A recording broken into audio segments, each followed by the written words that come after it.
How to set up a WhatsApp group call. This tutorial shows you how to schedule a conference video or audio call directly through WhatsApp on your Android device. First, open the WhatsApp app on your Android device.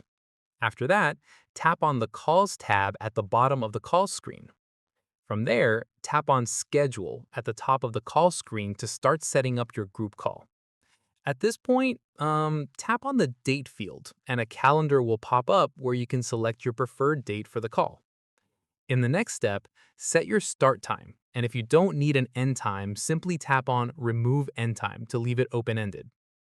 Following this, select your call type. Choose video call if you want everyone on camera, or audio only if you prefer a voice-only call.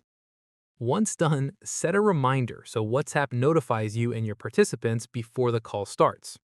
From here, tap Next at the bottom right corner to proceed to the invite screen. At this stage, you'll see your contacts list. Scroll through and tap on all the people you want to add to the group call. After this, once you've selected everyone, tap Done to confirm your selections.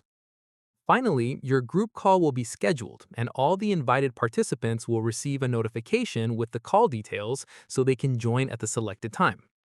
And that's it. If this WhatsApp guide helped you set up a group conference call, give it a like, subscribe for more WhatsApp tutorials, and tap the bell icon for updates. See you in the next one.